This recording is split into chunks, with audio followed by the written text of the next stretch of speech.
¿no es cierto?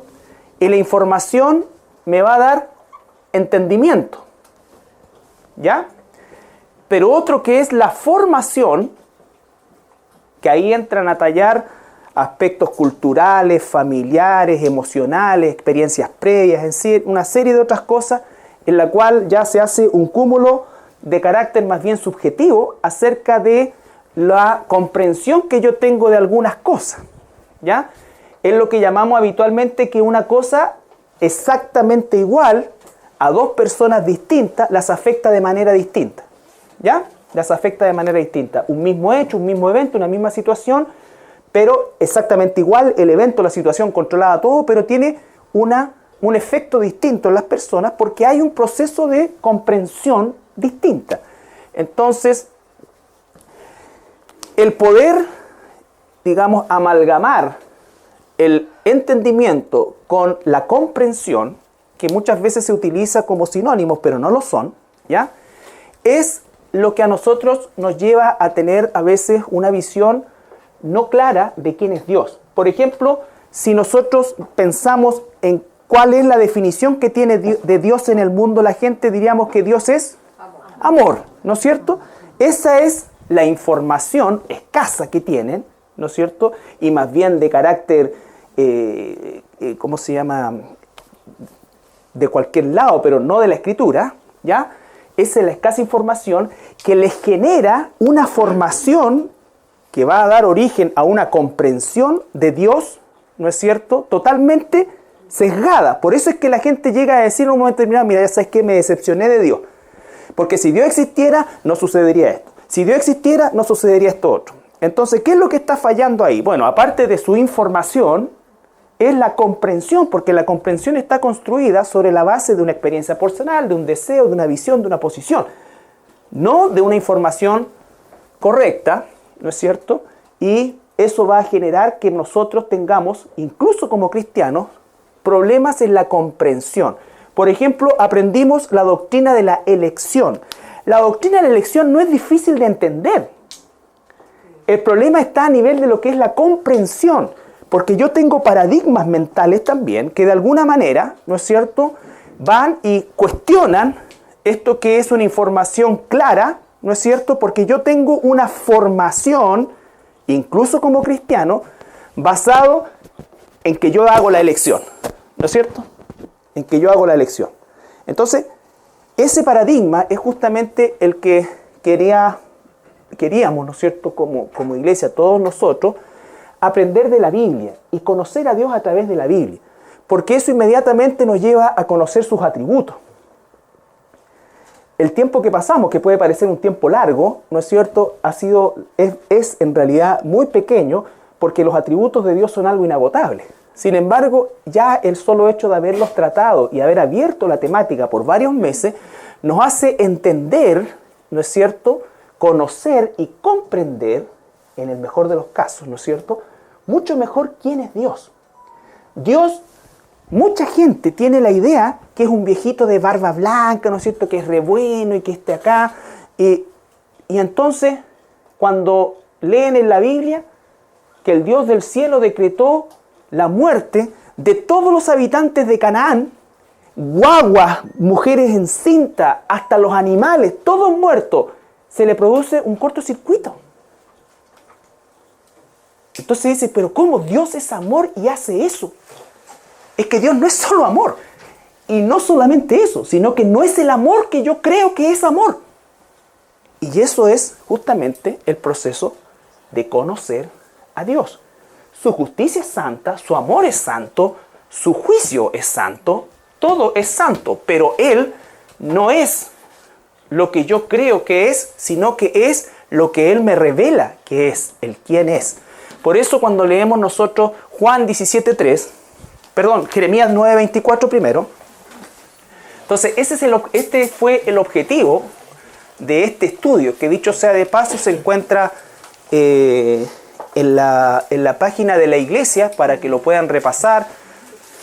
En todo el estudio hay más o menos 60 versículos que están puestos ahí, pero el estudio estuvo basado en más de 130 versículos de todo de toda la Biblia. Ustedes saben que cuando hacemos un estudio temático, el tema tratamos de abarcarlo desde el Génesis hasta el Apocalipsis. Todo lo que salga relacionado con el tema del Génesis y el Apocalipsis para ver justamente la unidad de la Escritura. Entonces Jeremías 9:24, si alguien puede leerlo. Mas alábese en esto el que se hubiere de alabar, en entenderme y conocerme, que yo soy Jehová, que hago misericordia, juicio y justicia en la tierra, porque estas cosas quiero, dice Jehová. Ya, entonces, si vamos por parte, lo primero que dice, o sea, el único motivo de gloria, por decirlo de alguna manera, que el ser humano puede tener como hijo de Dios, es conocer a su Dios. ¿Ya? Ese es el privilegio más grande, es el regalo más grande, ¿no es cierto? Y es la empresa más grande que nosotros emprendemos en toda nuestra existencia, como humanos aquí en esta tierra. Entenderme y conocerme. Se dan cuenta que lo hace por separado. Conocerlo y entenderlo, aunque son dos cosas que muchas veces se ocupan de alguna manera como sinónimos, son parte de un proceso que se puede estudiar por separado, y en este caso es necesario estudiar por separado, porque conocemos a Dios a través de la información que recibimos a Dios, pero la comprensión de Dios es algo que no vamos a lograr nunca en total plenitud. Porque es ahí donde dice el Señor que sus pensamientos están totalmente distanciados sideralmente de los míos. Significa que las motivaciones, ¿no es cierto?, las razones por las cuales Dios ha decretado algo o ha hecho algo, no necesariamente tú y yo tenemos que comprenderlas. Porque si le dijéramos hasta que no comprenda, no obedezco, tendríamos muchos problemas, porque muchas de las cosas que Dios nos dice las entendemos, pero no necesariamente las comprendemos. ¿Ya? Por el entendimiento humano, supongamos Dios le dio esa orden siguiendo el mismo ejemplo de la destrucción de los cananitas. Cuando Dios le da la orden a Saúl de matarlos a todos, matar al rey, no dejar a nadie. Esa fue la orden. La pregunta ¿es una orden difícil de entender? No, porque está clara, precisa, no es ambigua. Está hablando de todo. En su pensamiento y en su comprensión, Saúl dijo, voy a dejar vivo a lo mejor del ganado y le voy a perdonar la vida al rey. Total, ya vencí y destruí su ciudad. Eso es lo que él asumió en su proceso de comprensión. Dios le quitó el reino por causa de eso. Porque la comprensión de las órdenes de Dios, nosotros ¿por qué queremos comprender algo? Para dar una aprobación. Para decir está bien o está mal. Para obedecer algo solamente tenemos que entenderlo. A veces, ¿no es cierto?, vamos a comprenderlo también. Pero para poder nosotros acercarnos al tema de la elección, tenemos que ser claros en este concepto de entender, comprender y obedecer. La Biblia es clara, vale decir, no hay un gran problema intelectual en entenderla. Comprenderla no siempre. Es como, oye, los que somos casados tenemos el privilegio y la bendición de tener matrimonios cristianos. ¿Cuántas veces nosotros no comprendemos a nuestra esposa o nuestra esposa no nos comprende a nosotros? A veces sí, entiendo lo que está pasando, entiendo, porque la información es... pero no comprendo cómo puede llegar a ser tan complicado. ¿Me entiende? Por ejemplo, entonces, si nuestra comprensión horizontal no es todo lo fluido que quisiéramos, si no, el Señor no diría sopórtense, ámense, cuídense, ¿no? Si no, sería súper llevadero, ¿no es cierto? Por lo tanto, ¿qué es lo que va a fallar? Va a ser la comprensión. Por lo tanto, no pretendamos comprender las motivaciones plenas de nuestro Dios. Pero si confiamos en Él, vamos a obedecer. Ese es el acto principal. La rebeldía, ¿no es cierto?, es un acto al nivel, dice, de la idolatría. Porque la rebeldía significa no confiar en Dios. No confiar en Dios. ¿Ya? Juan 17:3. Ahora yo no podría no pasar esta cuestión que parece como psicología y cosas así, pero es necesario que la entendamos para que nosotros podamos hacer una exégesis, que es un entendimiento correcto de lo que está escrito. Juan 17:3. Y esta es la vida eterna, que te conozcan a ti, el único Dios verdadero, y a Jesucristo a quien has enviado. Fíjate que el conocimiento de Dios lo asocia con la vida eterna. Es más, lo define como la vida eterna. ¿Por qué? Porque no solamente sus pensamientos son inmensamente lejanos a los míos, distanciados a los míos, sino que además Dios es eterno. Es decir, después que vayamos a su presencia y por la eternidad, vamos a seguir conociéndolo. Y quizás, y con toda certeza, comprendiéndolo mejor. Pero el proceso de conocimiento no se termina con nuestra llegada al cielo, sino que se continúa por la eternidad. Por lo tanto, el proceso de la revelación de la Escritura y el entendimiento, y en base a ese entendimiento, la obediencia, que es también fe, es fundamental. Fundamental. Nosotros a veces fallamos porque queremos explicar comprensivamente cosas que solamente se pueden recibir desde el punto de vista del entendimiento. Y ahí es cuando la gente muchas veces falla porque quieren de alguna manera rescatar a Dios de esta posición tan dictatorial. Es como cuando hablamos de la maldad, ¿no es cierto? ¿De dónde viene la maldad? Ya. ¿De dónde viene, pero de dónde viene la maldad que entra al corazón? Ya. ¿Dios podría haber permitido que la maldad no existiera? Sí. Entonces, Él permitió que existiera. Hay un propósito para que exista. ¿No es cierto? Dios creó a Lucifer, no creó a Satanás. Ahora, ¿Dios sabía que Lucifer se iba a convertir en Satanás? Sí. Entonces, ¿por qué lo dejó? ¿Pudo haber impedido eso? Sí. ¿Pudo haber impedido que Adán y Eva tomaran la decisión equivocada? Sí. Por lo tanto, hay un propósito para la maldad, pero yo con el afán de tratar de rescatar a Dios de eso, no puedo sacar a Dios de la ecuación porque finalmente es Él el que permite o no. Satanás no se manda solo. Hay un plan que yo no comprendo en su totalidad, pero es parte de un plan. Si Dios no permite la maldad, entonces nunca habríamos conocido la gracia. Si Dios no permite la perdición, nunca habríamos conocido la salvación. Entonces no puedo sacar a Dios de la ecuación. Esto es importante. Esto es pensar teológicamente acerca de las cosas que la palabra nos está enseñando. ¿Por qué? Porque cuando dice, bueno, ¿y cómo entonces si Dios existe, por qué existe eso? ¿Por qué existe? Cuando nosotros estamos hablando con inconversos, la verdad que 2 cucharadas a la papa no requiere más cosas. O sea, si es un hijo de Dios, el Espíritu Santo de alguna manera lo va a tocar. Pero no por mi explicación. Lo que yo quiero es que ninguno de nosotros sienta estrés, ¿no es cierto?, de verse acorralado, que pucha, que mi tía me dijo, pues en realidad, y yo como le digo que se mueren en África y toda esta cuestión, y lo vi, la pobreza. Jesús mismo dijo, a los pobres lo van a tener siempre, así que hagan lo que hagan los gobiernos del mundo, siempre va a haber pobreza. Porque Dios lo decretó, Dios lo dijo. Dios dijo que Él iba a destruir el mundo durante 7 años, lo iba a hacer pebre, Él. Así que el hombre no va a destruir el mundo, por más esfuerzos que haga por hacerlo. Entonces, tenemos que vivir bajo la concepción teológica. Eso es conocer a Dios. Ese es el propósito de este estudio.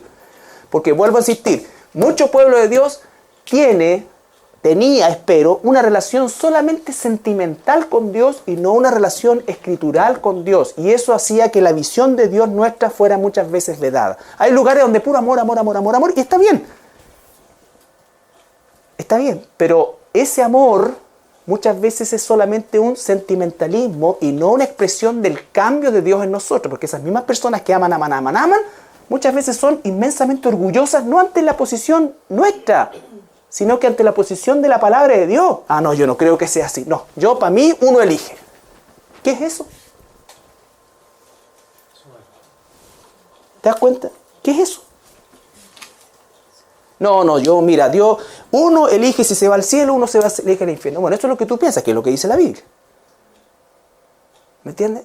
Entonces, si la Biblia te entrega 70, 80, 90, 120, 130, pasajes de Génesis y Apocalipsis en que Él hace la elección, yo no puedo entonces ir contra el peso de la Escritura. Ahora, ¿comprendo por qué es así? No comprendo tanto por qué es así, pero eso no quita que es así. ¿Ya? Entonces, el propósito del estudio de conocer a Dios es que tú y yo tengamos una relación escritural. Y quiera Dios que cada vez que tú te sientes a orar, estés, como lo dije, haciendo tu estudio sistemático de la palabra. Si estás estudiando el libro de Juan, si estás estudiando el libro de Mateo, si estás estudiando Jeremías, Habacuc, el que sea, de principio a fin, ¿no es cierto? Dios te va a ir hablando de alguna manera por medio de su Espíritu Santo en eso. En eso. Pero la oración sin palabra puede ser también peligrosa porque empezamos nosotros entonces a divagar y en la vuelta a la divagada caemos en nosotros. Te pido por mí, por esto, por esto. Te pido. Porque no nos está hablando la palabra. ¿Quién te está hablando? ¿Cómo es que acallo la carne?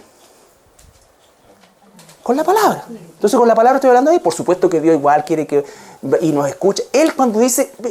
Tranquilo, yo antes que tú digas, tú crees que yo no sé que necesitas eso. Concéntrate en esto otro. Yo estoy transformando tu vida. O sea que uno no puede pedir por los hijos. Pues ya estamos para jardín infantil de la iglesia. Ya los que están acá, que son las caras habituales, estamos, espero, y no con esto es un afán de hablar de soberbia. Todo lo contrario, es de humildad. Porque mientras más yo me sujeto a la voluntad de Dios, que la voluntad de Dios es ¿cuál? ¿Ya? Pero ¿cuál es su voluntad conmigo y contigo? Moldearnos. La santificación, punto. Esa es la voluntad de Dios. Cuando la gente dice, ¿cuál es la voluntad de Dios para mi vida? Santifícate. Pero ¿cómo? ¿Y no me va a decir con quién me voy a casar? No. Ahora, si tú te santificas, va a aparecer el príncipe celeste, porque no hay azules, verde, algunos medios café, pero va a aparecer. Príncipe vaya a tener. Y princesa también vaya a tener. No te preocupes de eso. Dios sabe. Tú sé fiel. ¿Ya? Bien. Vimos los atributos que los dividimos en dos partes. Los atributos, podríamos decir nosotros, insondables, y también los atributos morales. ¿No es cierto? Vimos también parte de su autoexistencia, en fin, todo lo que se sostiene por sí mismo. Los atributos morales que de alguna manera son los que se transfieren a sus hijos por medio del Espíritu Santo y lo que llamamos fruto del Espíritu. También vimos la asociación de atributos de Dios con los nombres que recibe sobre todo y casi exclusivamente en el Antiguo Testamento. Y por supuesto de los atributos el que más nos marca es de su soberanía, porque todo se sujeta en esto, su soberanía y su inmutabilidad. Él no cambia y es soberano. Entendiendo eso puedo yo entender, ¿no es cierto?, y comprender de alguna manera todos los atributos que se derivan justamente de esto. No es fácil definirlo y creo que cualquier definición se queda corta, pero de alguna manera podemos tener un entendimiento cuando decimos que Dios tiene el derecho a gobernar el universo que ha creado para su propia gloria. No nos olvidemos de eso, todo es para su gloria, no para la nuestra, todo gira en función de su gloria, según su beneplácito. Esta ley que la Biblia nos muestra, ¿no es cierto?, de que hay un alfarero y que hay un barro, y la que nosotros no somos el alfarero, el alfarero es Él, ¿ya? Y por supuesto que Él no está sujeto a ninguna norma o ley fuera de su propia voluntad, no tiene obligación alguna de darle cuenta a nadie de lo que hace o no hace, ¿ya? Entonces ya esta definición de Dios hace caer en estado de shock a los, esotéricos y toda la gente que tiene una visión distorsionada de Dios, porque esto es un tirano, ¡pum!, a la luz de esos ojos. Pero ¿por qué no lo es para ti? ¿Por qué no lo es para ti? Porque el Espíritu Santo es el que te guía a toda verdad, ¿ya? Dios es santo, todo lo que hace es santo, nunca se equivoca. Su juicio es perfecto, su gloria es perfecta, su gracia es perfecta. No hay error en Él ni sombra de duda. ¿Ya? Por supuesto, soberanía sobre la creación, sobre la humanidad, sobre todo lo que llamamos nosotros gobiernos, sobre la salvación. ¿No es cierto? Y aquí nosotros vemos que encontramos, por ejemplo, vamos a partir por Efesios capítulo 1, versículo 3 al 12. Y vamos a hablar que la doctrina se llama de elección, porque Dios elige soberanamente de toda la masa de la humanidad que estábamos para condenación, Él elige algunos para salvación. Por lo tanto, la doctrina de la elección es una doctrina de la gracia, no del mérito. ¿Ya? Efesios capítulo 1, primero, versículo 3 al 12. ¿Ah? Ya. Fíjense en el carácter de cada una de las declaraciones en cuanto a que todo gira y depende de Él. Bendito sea el Dios y Padre de nuestro Señor Jesucristo, que nos bendijo con toda bendición espiritual en los lugares celestiales en Cristo, según nos escogió en Él antes de la fundación del mundo. Entonces Él nos escogió antes de la fundación del mundo para que fuésemos sin mancha delante de Él. Pero hay una elección, Él nos escogió para esto y va a seguir diciendo que nos adopta y todo eso. Para que fuésemos santos y sin mancha delante de Él, en amor, habiéndonos predestinado para ser adoptados hijos suyos por medio de Jesucristo, según el puro afecto de su voluntad, para alabanza de la gloria de su gracia, con la cual nos hizo aceptos en el amado, en quien tenemos redención por su sangre, el perdón de pecados, según las riquezas de su gracia, que hizo sobreabundar para con nosotros en toda sabiduría e inteligencia, dándonos a conocer el misterio de su voluntad, según su beneplácito, el cual se había propuesto en sí mismo de reunir todas las cosas en Cristo en la dispensación del cumplimiento de los tiempos, así las que están en los cielos como las que están en la tierra. En él, asimismo, tuvimos herencia, habiendo sido predestinados conforme al propósito del que hace todas las cosas según el designio de su voluntad, a fin de que seamos para alabanza de su gloria, nosotros los que primeramente esperábamos en Cristo. Todo en Él, Él nos hizo nacer, Él nos redimió, Él nos limpió, Él nos hizo heredero, Él. Y dice por el puro de su voluntad. Si yo no tengo el entendimiento de que la voluntad de Dios es perfecta, puedo pensar que es al antojo. Eso es lo que se le viene a la mente a la gente. Y estoy hablando muchas veces de cristianos que dicen, no, pero es que yo creo, no creo que sea eso. No, si no te importa lo que creas, es lo que dice. Ahora, si yo conozco a Dios, su voluntad es perfecta, santa, inequívoca. Por lo tanto, cuando dice el puro efecto de su voluntad, es lo correcto, lo perfecto, lo que no tiene error.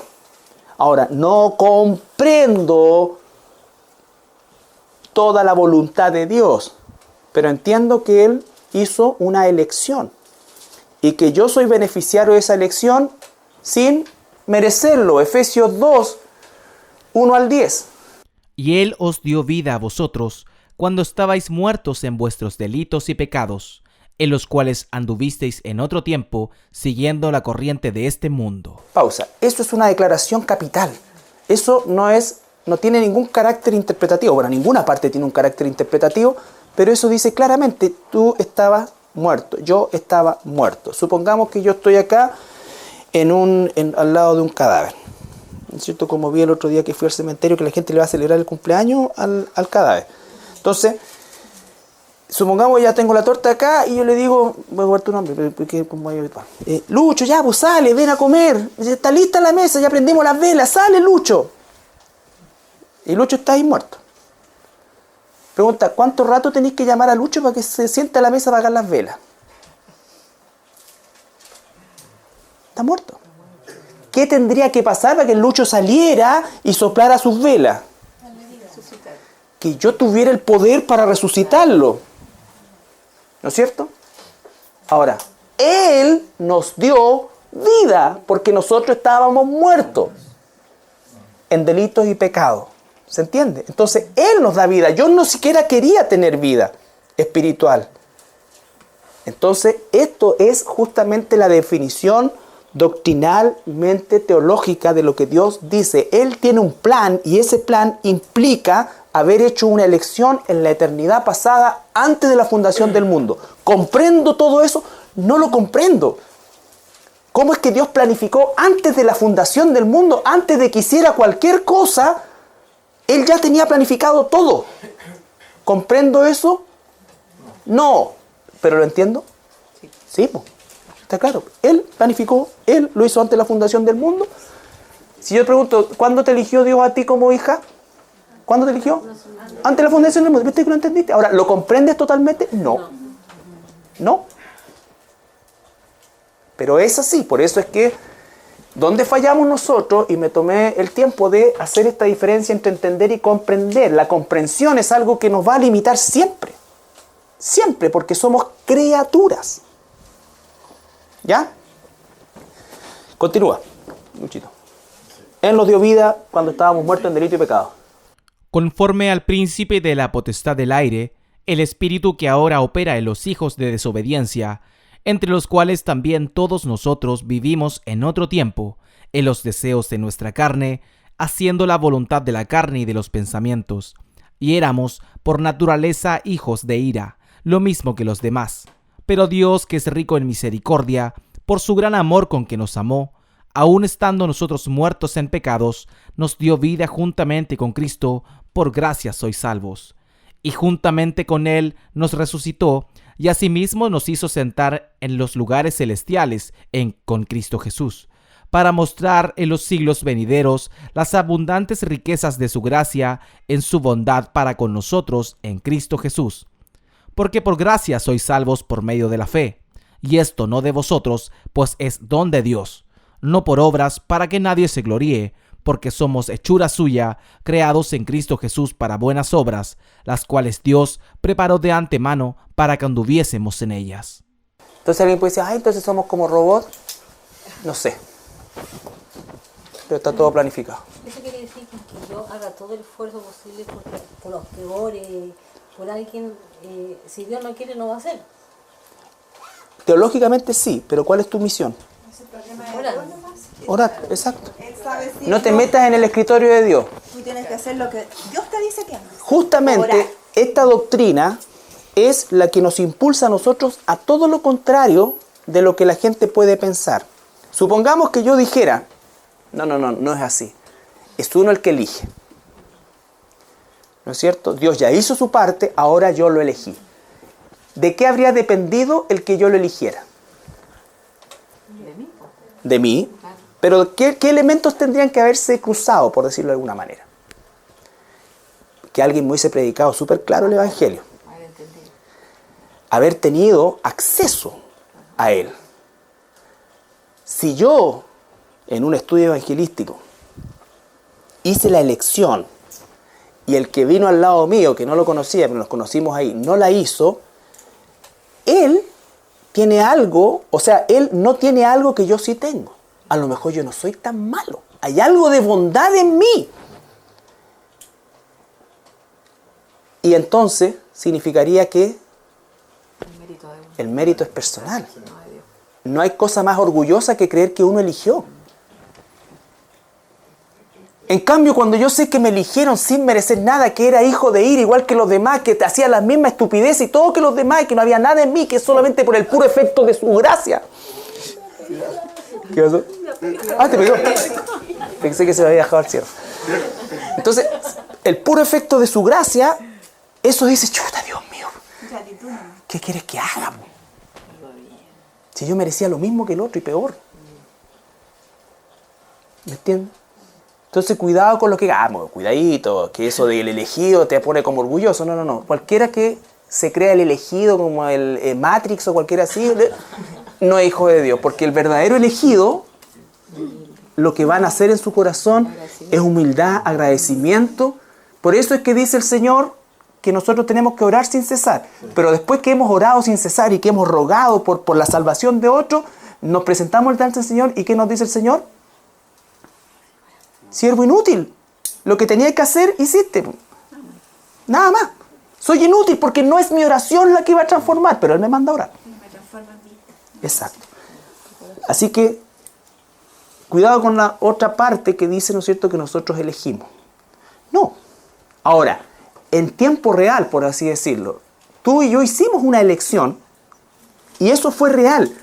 Pero esa fue la manifestación, ¿no es cierto?, de la elección de Dios en nosotros. Si Dios no nos hubiese elegido antes de la fundación del mundo, jamás nosotros hubiésemos recibido la salvación. Nunca jamás.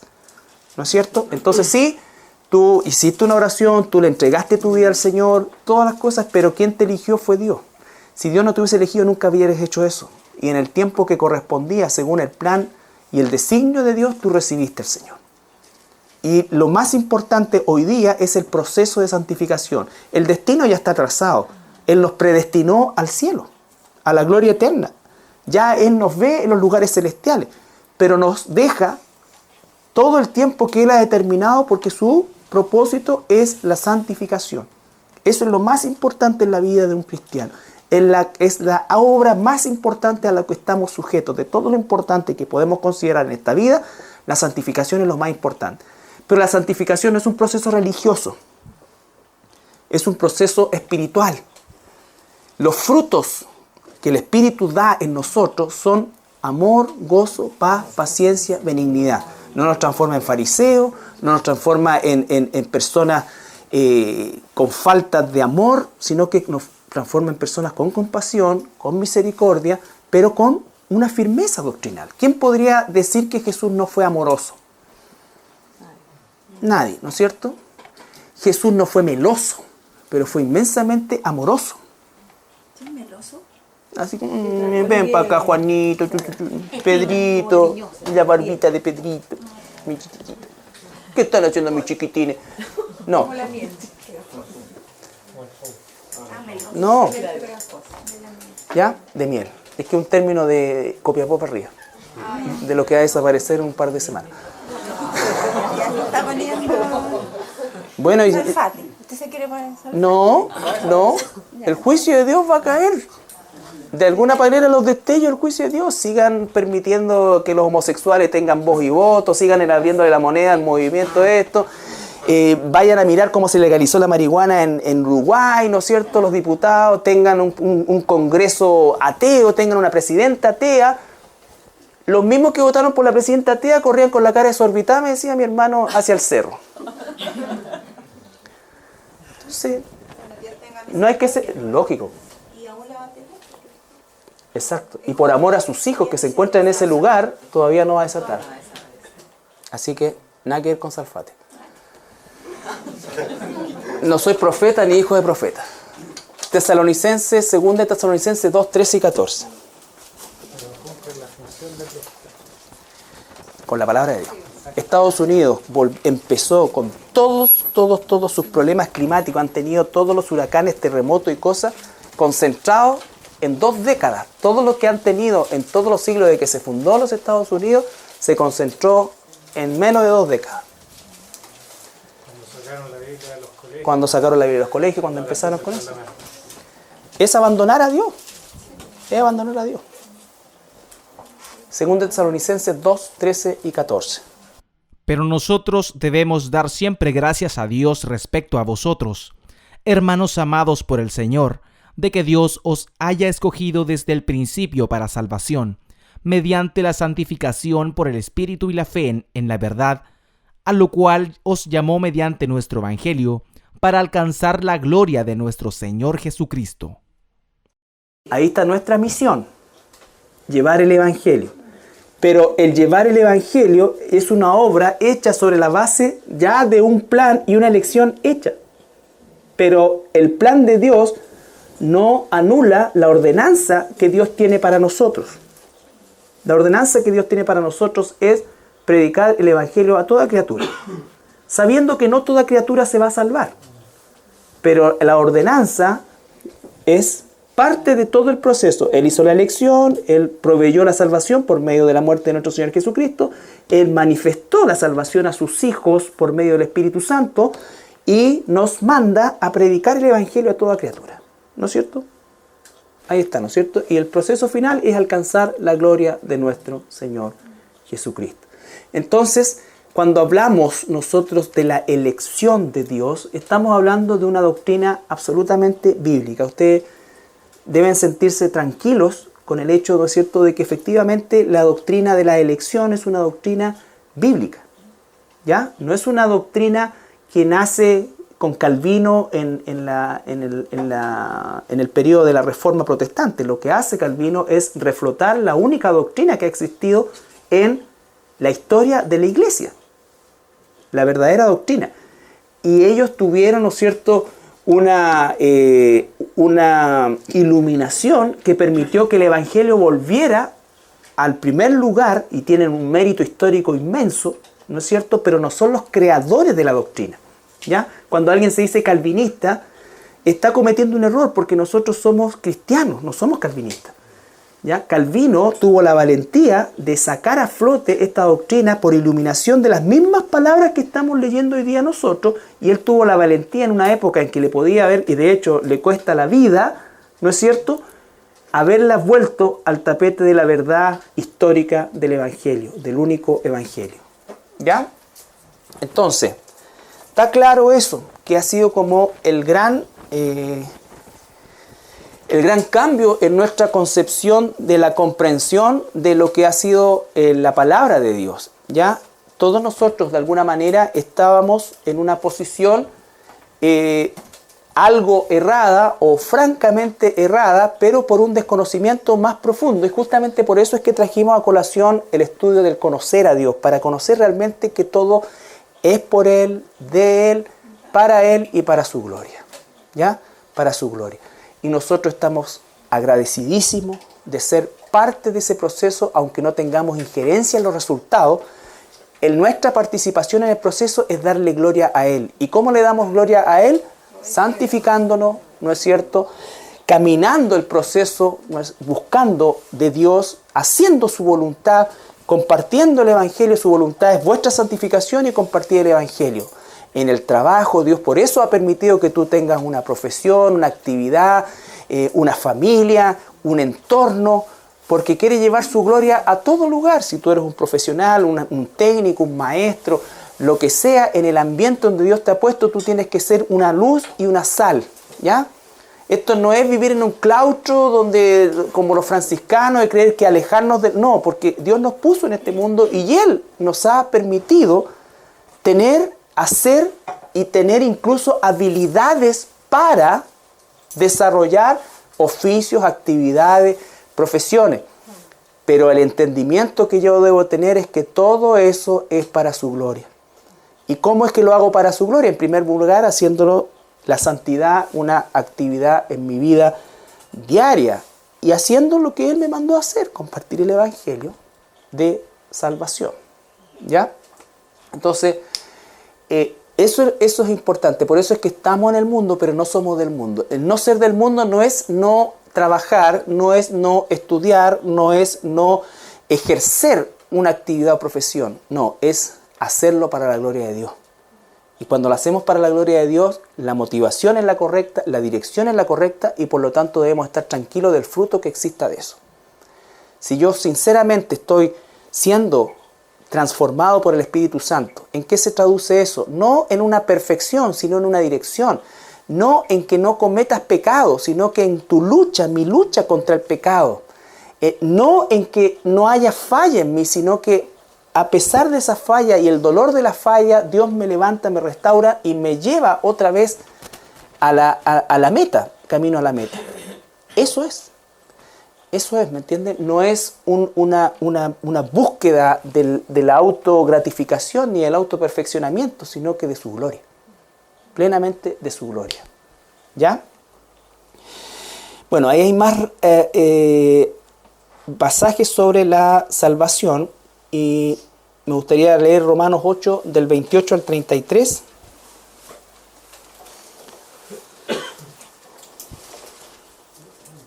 Recuerda que todos nosotros como cristianos debemos estar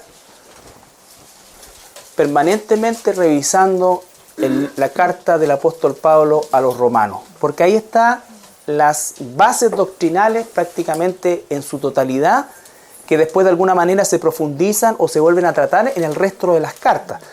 Pero cuando hablamos de la doctrina cristiana, ¿no es cierto?, de las bases doctrinales del cristianismo, está principalmente en el libro de Romanos, de principio a fin. Y Romanos 8, 28 al 33 dice: Y sabemos que a los que aman a Dios, todas las cosas les ayudan a bien. Esto es, a los que conforme a su propósito son llamados. ¿Te das cuenta? O sea, a los que aman a Dios, todas las cosas ayudan a bien. Un cristiano verdadero sabe que recibiremos de Dios el bien y recibiremos de Dios el mal, en términos de que las cosas que nos suceden pueden ser gratas o desagradables. Pueden ser algo que nos motive alegría, algo que nos motive tristeza, algo que sea una desgracia o algo que sea una exaltación de algo. Pero todo eso tiene un propósito en nuestra vida. El sufrimiento en nuestra vida tiene propósito.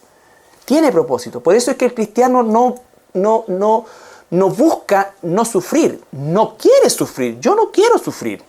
Y seguramente tú, si estás en tu sano juicio, tampoco quieres sufrir. Pero voy a sufrir. De alguna manera, en alguna forma. Porque la escuela del sufrimiento es inevitable en la formación del carácter cristiano. ¿Me entiendes? Entonces, comienzo a ver las cosas de la óptica de Dios. Entonces, ahí, hoy día, con un conocimiento y una mejor comprensión de Dios, ¿no es cierto? Aunque estrecha todavía la comprensión, pero mejor que la que tenía antes, ese versículo, entonces me apropio más de él. A los que aman a Dios, tú y yo somos uno de esos. Todas las cosas ayudan a bien. Entonces, el espectro de todas las cosas ya no son solamente lo que quiero, sino que lo que Dios disponga. Recuerda que Job, hasta que nos tuvo con el agua más arriba del cuello, él dijo, yo no te conocía, yo de oído te había oído. O sea, yo tenía un entendimiento y una comprensión de ti mínima. Pero ahora sé quién eres tú. Y como consecuencia de eso, al ver realmente quién eres tú, lejos de enchorarme, ¿no es cierto?, me humillo y dice Job, ¿no es cierto?, que él mismo se aborrece porque estaba confrontando al mismo Dios. ¿Y quién puede confrontar a Dios? ¿Quién le puede decir a Dios qué hacer? ¿Quién le puede dar un consejo? Porque a los que antes conoció, también los predestinó para que fuesen hechos conformes a la imagen de su Hijo, para que Él sea el primogénito entre muchos hermanos. Y a los que predestinó, a estos también llamó. Y a los que llamó, a estos también justificó. Y a los que justificó, a estos también glorificó. ¿Qué pues diremos a esto? Si Dios es por nosotros, ¿quién contra nosotros? Ya. Entonces, bueno, de ahí pueden seguir analizando todos los pasajes, pero quise hacer un hincapié en esto porque los atributos morales como el amor, la justicia, de alguna manera todos nosotros lo tenemos ciertamente incorporado. El del amor principalmente conocemos lo que significa el amor desde el punto de vista de Dios, y lo más importante que aprendimos es el amor a los enemigos, definiendo qué es lo que es enemigo, el amor, ¿no es cierto?, familiar, el amor natural, el amor espiritual, el amor como hermanos, como familia de Dios. Entonces, esos son aspectos que los estudiamos por separado y que también tienen que ser objeto de repaso permanente en nosotros. Pero quiero dejar hasta aquí entre comillas el resumen, pero la verdad es que el foco principal, por lo que conversé con algunos de ustedes y por lo que uno puede percibir en el ambiente, principalmente la controversia en nuestra comprensión se encontraba principalmente en esta área, ¿ya? Y por supuesto que tenemos que dar infinitas gracias a Dios que nos da la victoria en Cristo Jesús, porque Él miró, así como María dijo, María no dijo, qué bueno que miraste a mí, que soy la mejor de todas. No, sí dijo, miraste mi bajeza. Y Dios miró nuestra bajeza y por alguna razón que desconocemos absolutamente, Él cambió el curso de nuestra vida, que naturalmente era el infierno eterno, por la gloria eterna. Y eso te tiene que hacer caminar con un agradecimiento, pero permanente, eterno, y servir a Dios como Él dice, no como yo creo, como Él dice. Lo más importante para Dios es tu santificación. Esto mata también todas aquellas ideas que nosotros tenemos. Oh, yo quiero hacer para Dios esto, yo quiero ganar para Dios, yo quiero... Si Dios no se necesita, somos un siervo inútil. Por lo tanto, ¿qué Señor, qué quieres que haga? Santificación, santificación. Y me va a usar, me va a usar. Me va a usar como alumno, como trabajador, como papá, como mamá, como lo que sea. ¿Ya? Pero en el círculo donde me ha puesto. ¿Estamos? ¿Alguna pregunta?